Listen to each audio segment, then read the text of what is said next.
सोबत भाकरी बांधून आणून तो माणूस दिवसभर त्या न्यायालयामध्ये चक्रा मारत होता, बसत होता.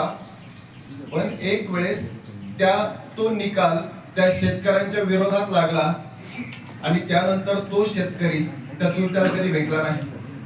पण एक वेळेस ग्रामस्थांनो एका कार्यक्रमामध्ये ते न्यायाधीश साहेब ते सर्व वकील एका ठिकाणी चहा पीत बसले होते आणि तो शेतकरी अनवाणी पायाने आपल्या हातामध्ये नायलनची दोरी घेऊन त्यांच्या समोर त्यांना जाताना दिसला.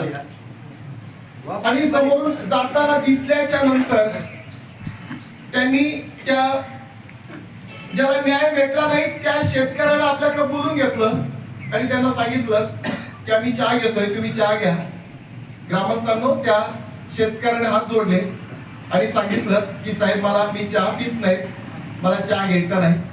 त्यावेळेस चुलत्याने विचारलं की तुमच्या विरोधात निकाल लागला म्हणून तुम्ही चहा घेत नाहीत का, तुम्ही काही नाराज आहेत का? त्यावेळेस ग्रामस्थांनो त्या शेतकऱ्याने जे उत्तर दिलं ते उत्तर एकनाथरावजी जाधव साहेबांच्या जीवनपटाशी मला निगडीत वाटतं.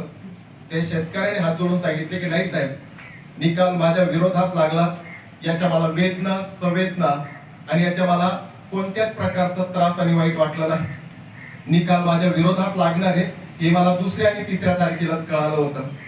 मग निकाल माझ्या विरोधात लागणार हे निकाल लागायच्या आत कसं कळालं म्हणून दुसऱ्या वकिलांना न्यायाधीशच्या हातामध्ये चहाचा पेला असताना विचारलं की निकाल तुमच्या विरोधात लागणार आहे हे तुम्हाला कसं कळालं? त्यावेळेस त्यांनी सांगायला लागले तुम्ही ज्यावेळेस घरून सकाळी निघायचो त्यावेळेस माझी बायको मला भाकरी बांधून द्यायची, चटणी सोबत द्यायची. कोर्टामध्ये असणाऱ्या लिंबाच्या झाडाखाली बसून मी जेवायचो आणि ज्या झाडाखाली बसून जेवायचो त्या झाडाखाली न्यायाधीश साहेबाच्या गाडीचा ड्रायव्हर पण सावलीखाली येऊन जेवायचा.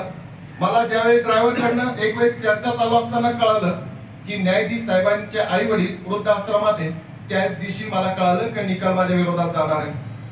खऱ्या अर्थानं वकील साहेब विचार केला की 9 महिने 9 दिवस ज्या आईनं या माणसाला लहानाचं मोठं केलं, बाळ जन्माला येण्याच्या अगोदर बाळावर खरं प्रेम त्याचे आई वडील करतात.